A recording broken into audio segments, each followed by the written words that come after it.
Hi Expo friends, it's Miss Lois. I miss seeing you, and I know your teachers have said they do too. Some of you know I live very close to school and I've worked here for a long time. So I thought it would be kind of fun to tell you about some of the changes I've seen at EXPO and at Treasure Island since EXPO opened in 1989. Right when I was going to get started with this, I found out that they were going to be starting to build the new EXPO playground very soon. So that means there will be a brand new playground when you come back to school. So that's something else to be excited about besides seeing your friends again and your teachers. Let's go on a little history field trip and take a look at Treasure Island too. Someone you know or someone in your family might have gone to this school before it was EXPO. It was a girls' high school called Durham Hall. The boys' high school, Cretin, was across the fields. They merged in 1987, and that left this building empty for 2 years. It was then put up for sale, and St. Paul bid on it for an elementary school, but they were not the highest bidder. They eventually got it by a process called eminent domain and found a building on Hamlin for the other school that had wanted it. At that time, the heating system for EXPO and this building over here were connected underground, so that had to be disconnected, and EXPO put in their own heating system. When my kids were little, this was a decent sledding hill because Treasure Island and those fences were not there and the fields were a few feet lower. If it was really packed down, they could sometimes slide out onto the fields. When we moved here before this was EXPO, the only playground was right along this wall on the hill here. It was a little rickety old metal playground that looked like it hadn't been used in quite a while. The first playground EXPO had was this area, the orange playground. That was the only playground they had for a couple years until Treasure Island was built.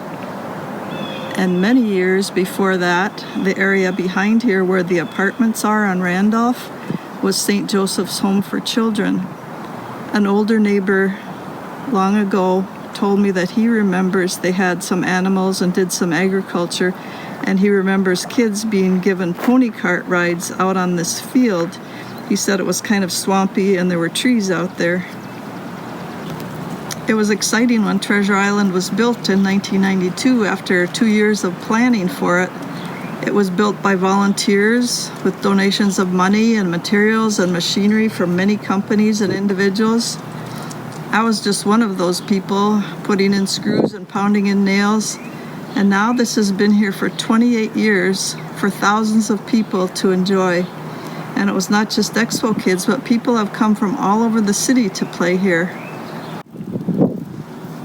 There have also been some additions to the playground over the years. Because it would often get wet out there, some years ago, those fields were raised and drainage was put under them. There was also a hill at the far end of the fields there that they took out at that time. We have this area we call the pit because of the way the water drains and collects here. I know you all have favorite places on the playground and stories to tell.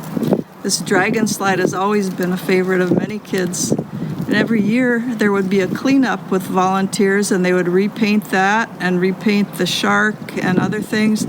They'd reseal the whole playground and fix anything that was broken. These towers are so fun to climb in. And we had the bumpy slide and the curvy slide. There are so many places to hide.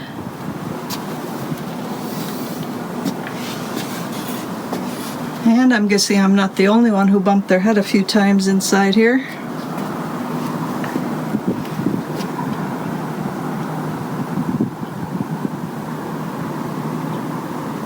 It's kind of hard to tell without all the leaves right now, but there are many varieties of trees planted around Treasure Island.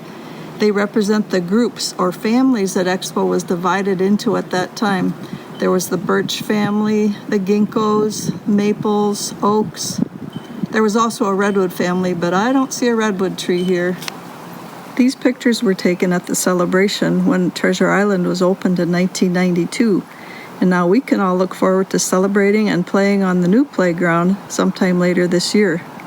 We'll be sending you updates when they begin building it.